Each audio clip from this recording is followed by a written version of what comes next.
Greetings, everyone. I'm delighted to be here with you again. The theme for this week is Tastes of Freedom. And yesterday, we explored feeling and tasting as a way of putting in place conditions that open the door to freedom. Today, we'll evoke the power and the protection of creating conditions of what's called, or usually translated into English as seclusion, viveka in Pali.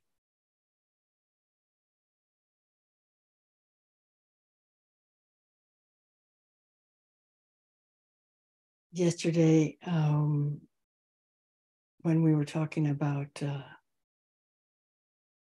key to the path to freedom, the door to freedom, I talked about the dangers of giving the reactive mind the upper hand, of wanting more of what we desire or what's pleasant, grasping, or wanting to push away what we don't like, what we're aversive to, what is unpleasant. And so those two conditions are two of the most important factors, and the Buddha gave a whole instructions on how to do meditations on these factors, but there's a third one. So in addition to pleasant, I want more, or unpleasant, get me out of here, there's also neither pleasant nor unpleasant, which is sometimes called neutral. And this one is a bit hard to describe the flavor of or how it feels, because we're not sure how it feels. We're not sure if it's pleasant or unpleasant. There's kind of an element of maybe confusion in that third feeling tone of neither pleasant nor unpleasant. And what this is pointing to is that all three of the feeling tones, pleasant, unpleasant, and neither, are in response to what is often called in the Pali texts the three poisons. And these are serious poisons. These are really what put the roadblocks in the way for us on the path to awakening. They are greed, hate, and delusion. So if we want to be independent in our practice, we have to overcome our instinctive response to whatever comes in the sense doors. It's simultaneous. As soon as it comes in, the mind knows or categorizes it as pleasant, unpleasant, or neither. And so what we're dealing with is in each of these three poisons, of course, there's a very, very, very broad spectrum on how they might appear in our consciousness. If we haven't practiced very much, we might be just extremely reactive by nature. And as soon as something slightly unpleasant arises, we're already in flee moan, fleeing moan. And if something delicious comes up, then we're just already, before we even know it, we're off on some fantasy. But if what arises is neither pleasant nor unpleasant, then we're not sure how to respond. And this is exactly what the poison of delusion is all about.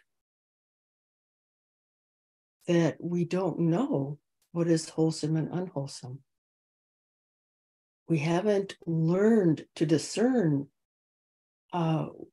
which way we should go at the fork in the road that is in front of us in virtually each moment.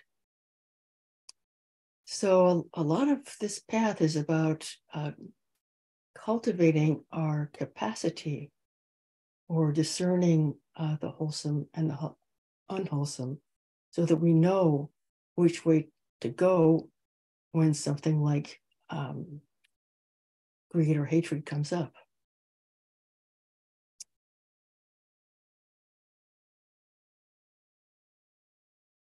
So to begin with,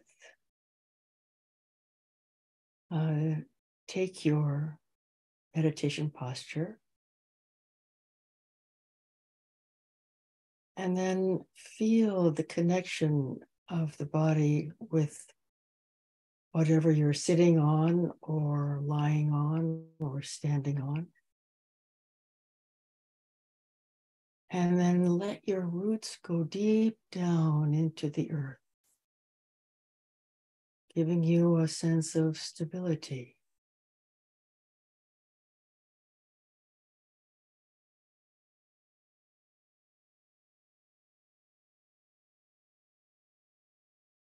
And drawing on this groundedness in the posture, we can begin to explore a little road trip through the body by scanning from the feet to the crown of the head, little by little. And every time we direct our awareness to a certain part of the body, we also use that moment to see if there might be something there that we could relax a little bit or soften, letting go of tensions as we go along. So closing the eyes and inviting our awareness into the feet.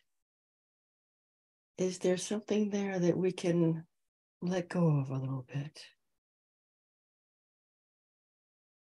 And the same with moving up the lower legs,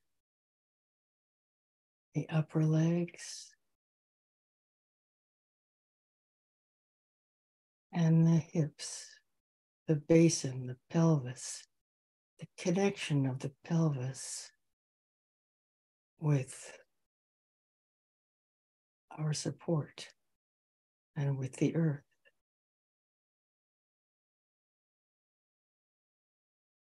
Sometimes the tendons in the hip joint tend to get stuck, and it's very useful to let them go a little bit.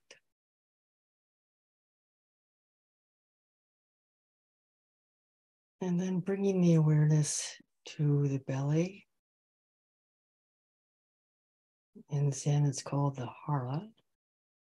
And in Zen practice, this is the center of gravity for us physically, but also it's the center of where we invite the mind. So can we let the belly relax a little bit? Let it all hang out slightly. Nobody's looking at us. Doesn't matter. And then gently moving up through the diaphragm and into the heart area.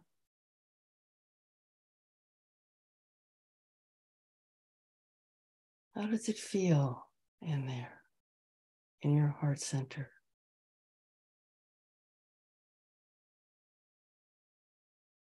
A pleasant feeling, sort of warmth and flowing, maybe, or perhaps an unpleasant feeling because you just lost a loved one. And that's where your heart center is at now, is doing the grieving that it needs to do. And so we make friends with whatever arises in our hearts.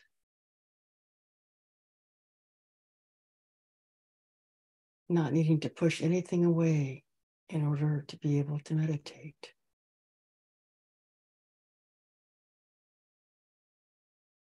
Then coming up the spine to the shoulder blades. And if you can, letting the shoulders themselves drop a little bit.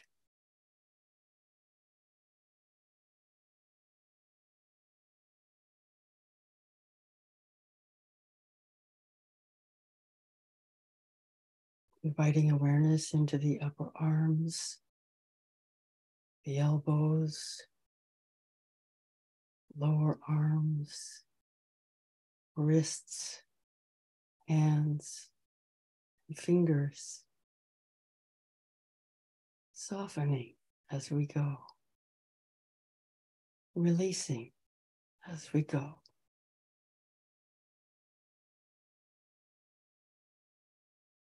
And now bring your awareness to the head area and check to see if your head is well balanced at the top of your spine, so that it doesn't require any extra energy to keep your head upright.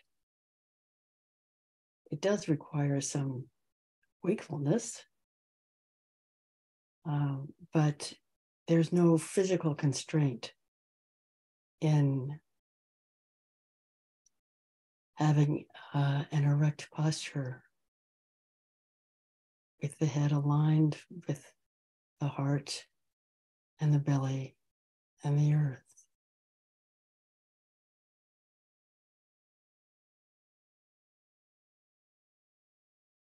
What's it like inside the head area?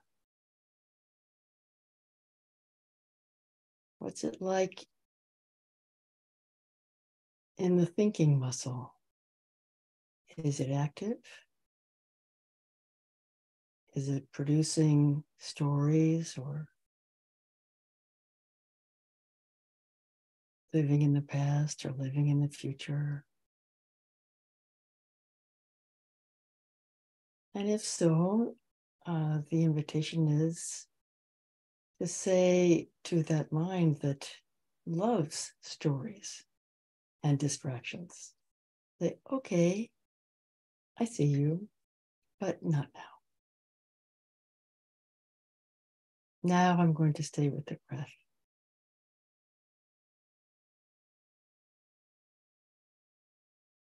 And coming to the jaw, loosening the lips, the cheeks, all around the eyes, forehead, the scalp. Softness.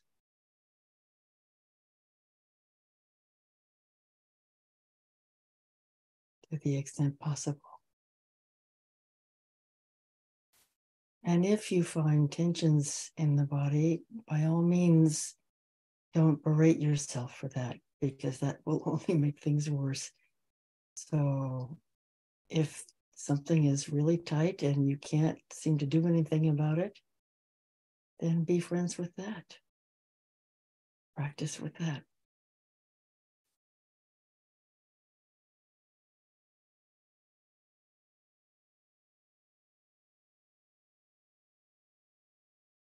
And now take a long, deep inhale, feeling the whole length of the inhale as you do it. And then as you exhale, long, bound release.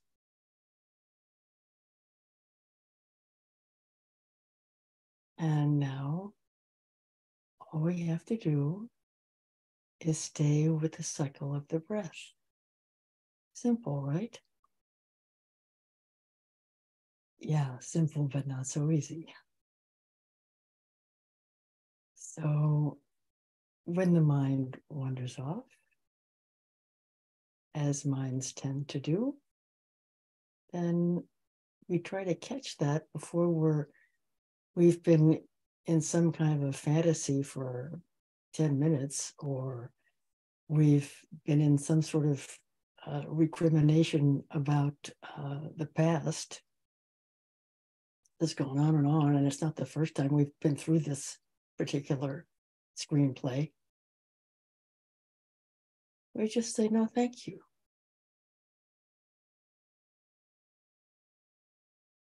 So just as we leave our shoes outside the door when we come into our meditation area, we leave our thoughts, responsibilities, plans, deceptions, and stories out there with the shoes.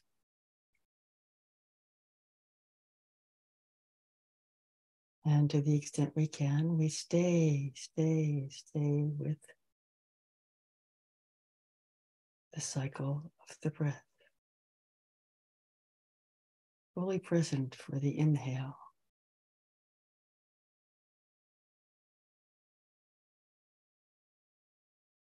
Fully present for the outhale.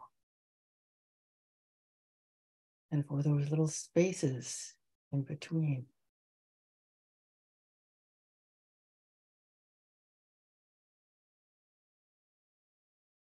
And if you should find that there's, at the corners of your mouth, turned up a little bit into a half smile, or even better, the corners of your eyes in a half smile, please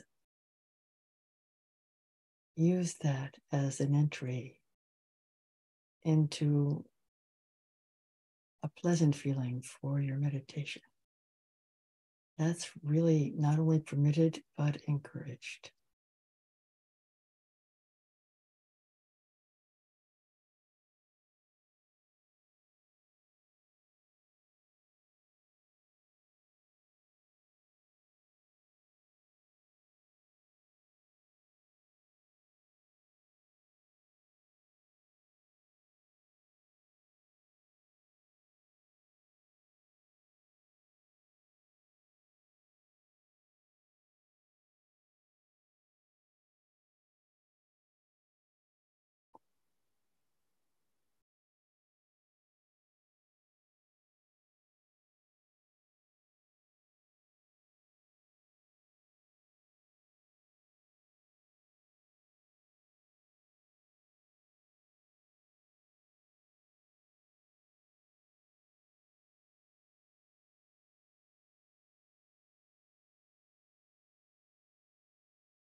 being able to sit here in our spot on this beautiful planet. The Buddha talked about the place he sat as his Bodhi Mandala. If you picture a beautiful mandala on the ground, and Bodhi, of course, means enlightenment. Your connection with the earth and the connection with the breath allow you to inhabit this mandala of awakening.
keeping ourselves secluded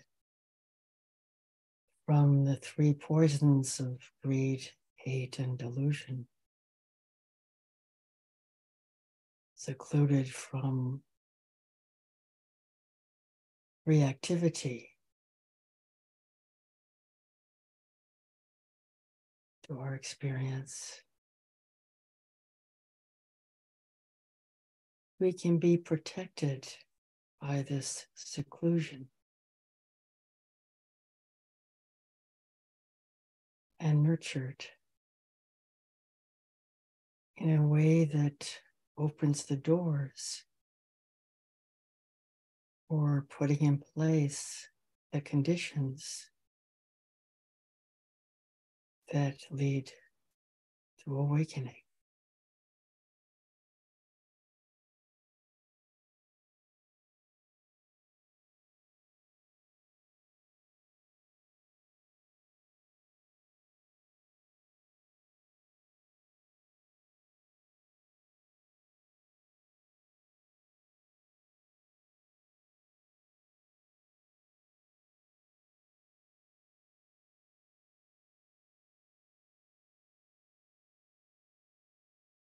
And as we come to the end of this meditation,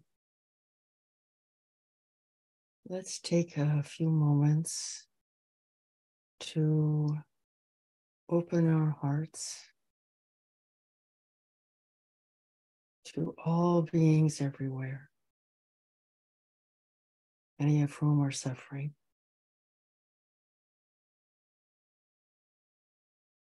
Many of whom are caught in delusional reactivity or in oppressive greed or in dishonest hatred.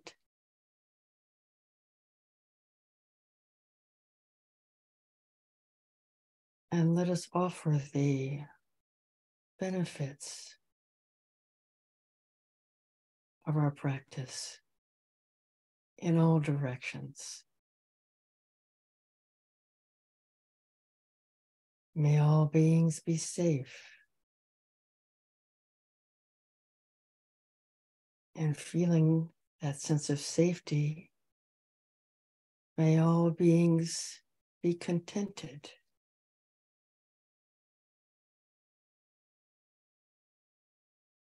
With contentment, we don't need anything else. So with that, may all beings be peaceful.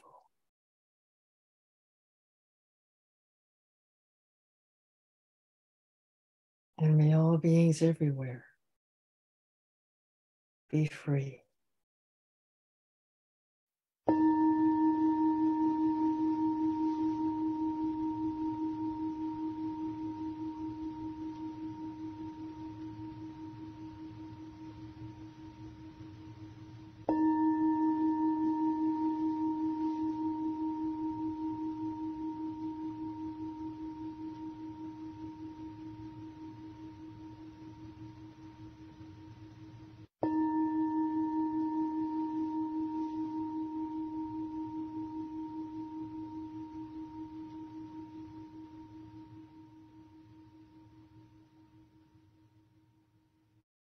Thank you.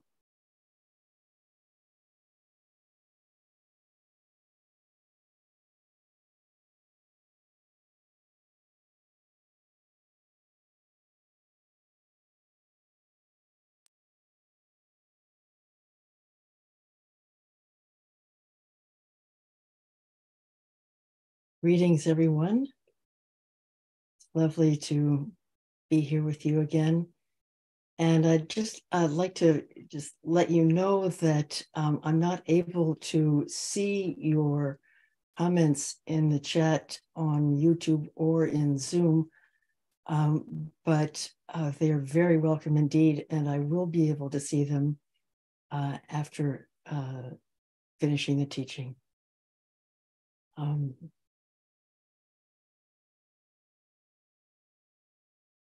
So the theme for this week is Tastes of Freedom. And last week, Ying Chen talked about the multifaceted, multidimensional aspect of the path of practice. And she read some stories from Gill's little anthology, The Monastery Within.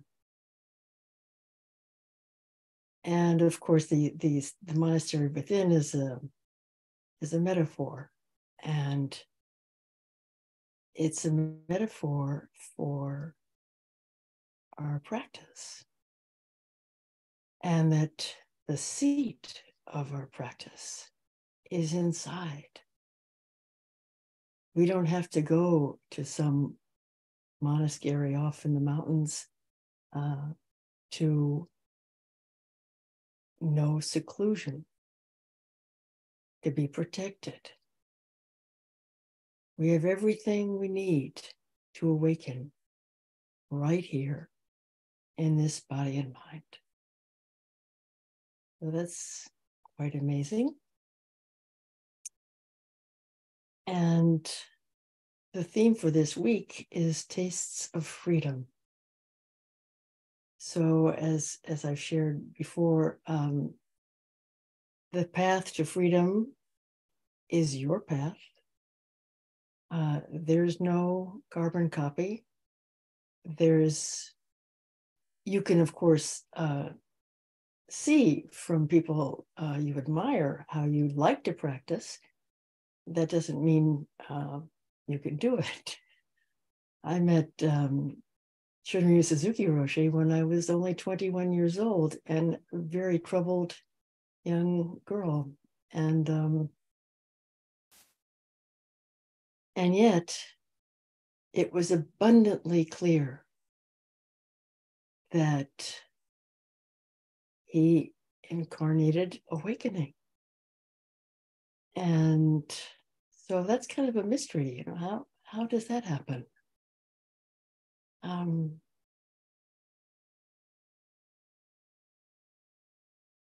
So for many of us in this tradition, the Vipassana tradition and the Theravada tradition, the Buddha does not teach the importance of sudden enlightenment.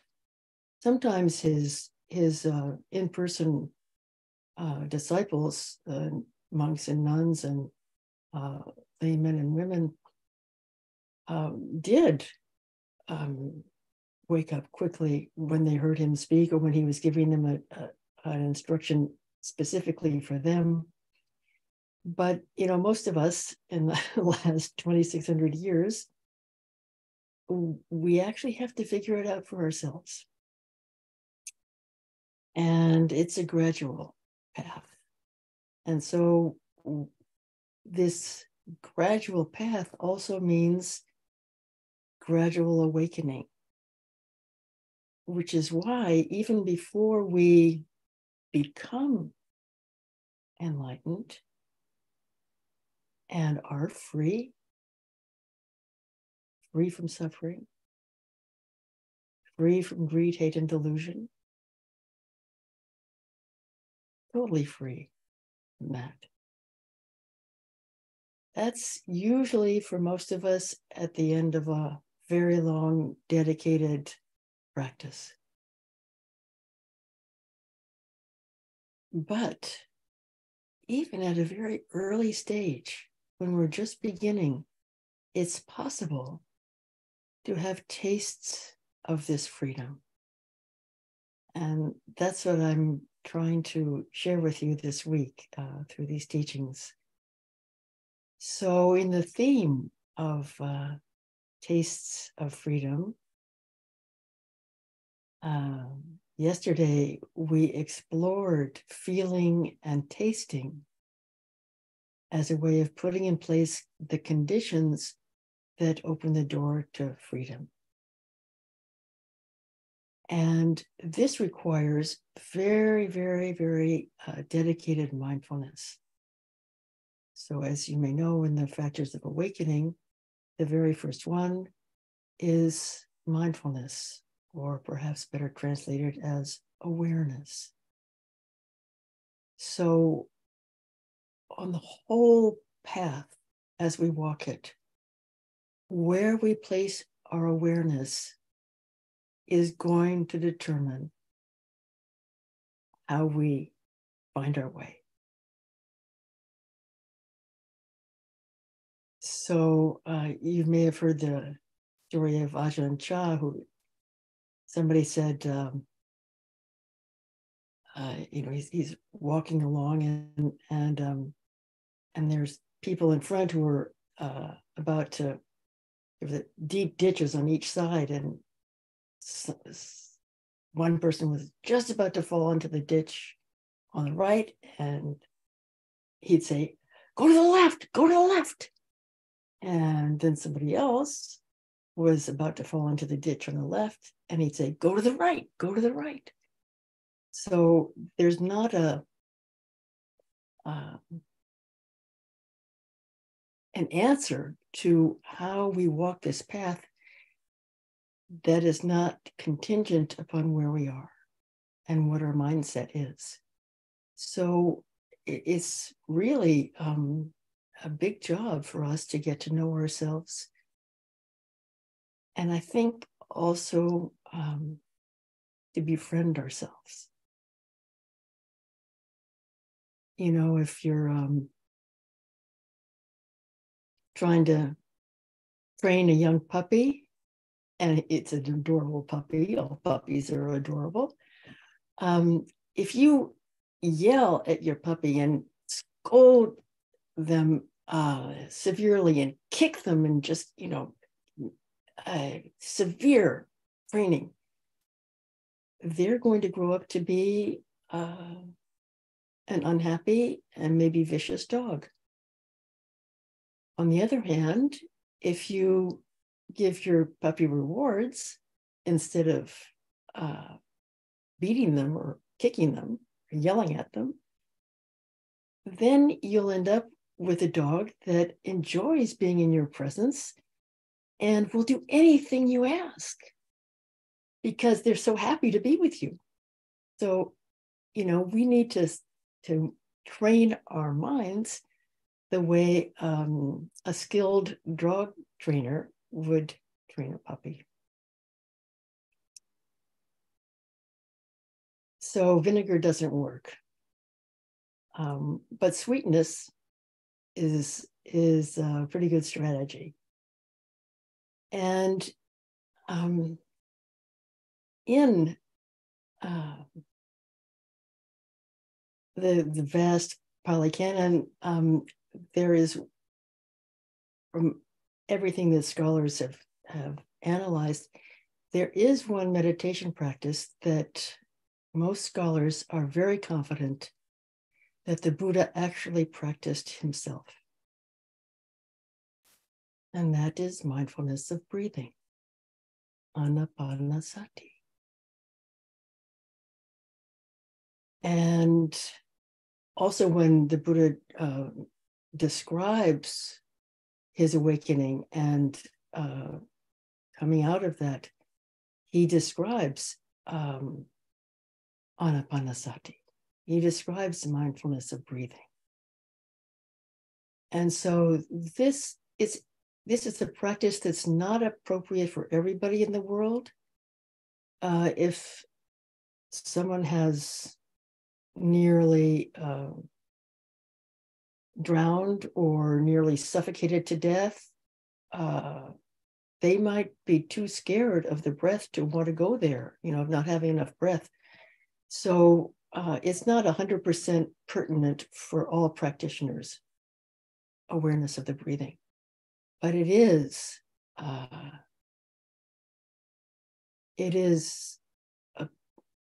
what the Buddha taught and practiced himself more than anything else.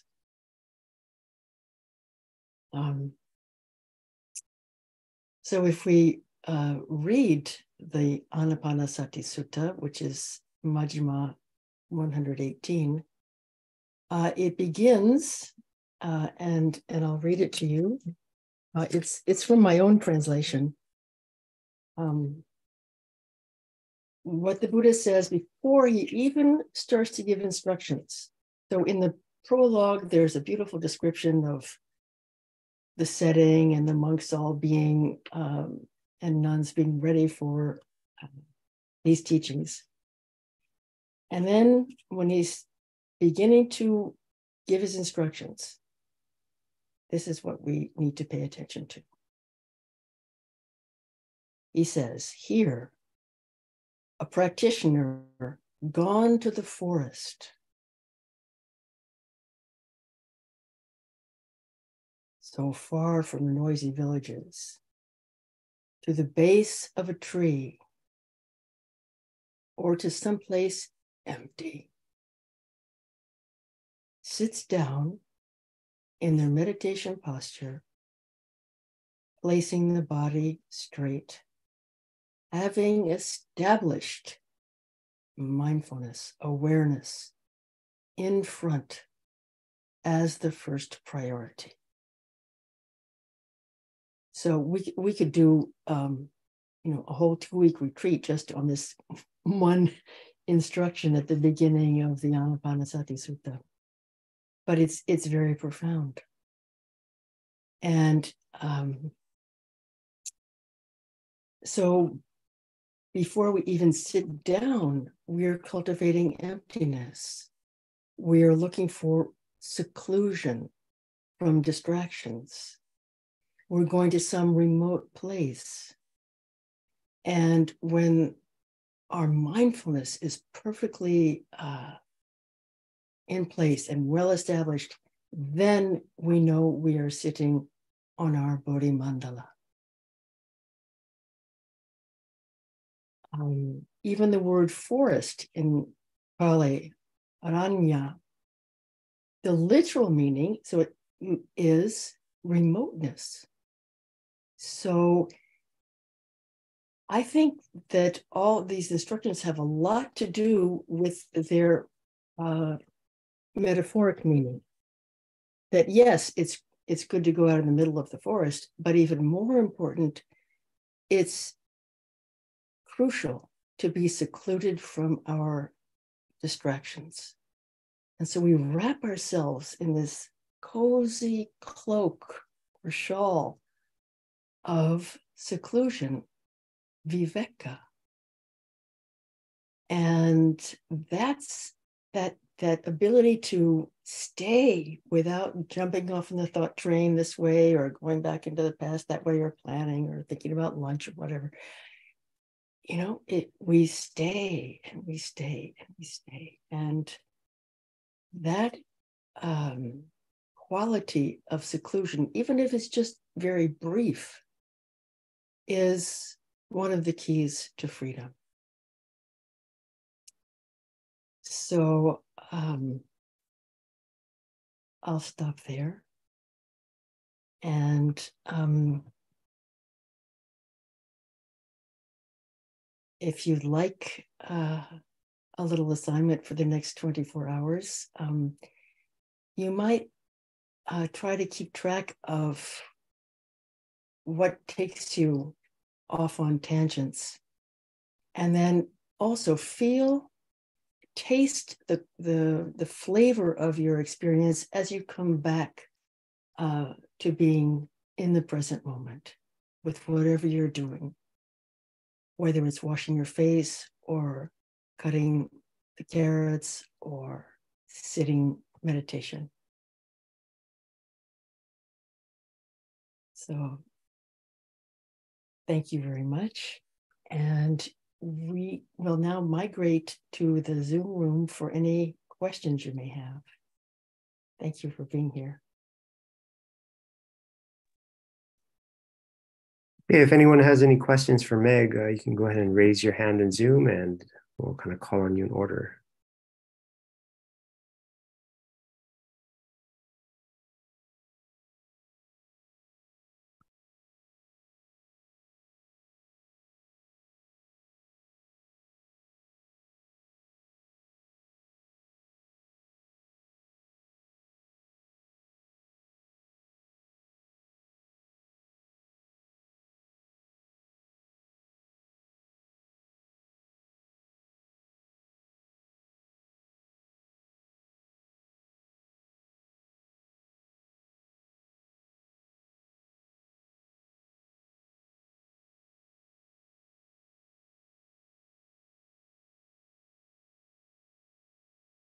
Well, I hope that wasn't as clear as mud, but no mud, low lotus.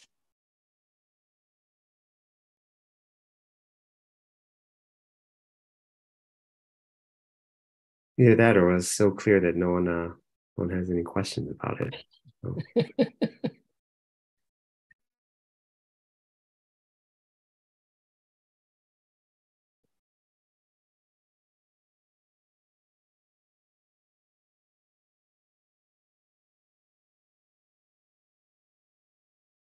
I just put on the gallery view. It's wonderful to see your faces, and I really appreciate your being here. Thank you so much for your practice.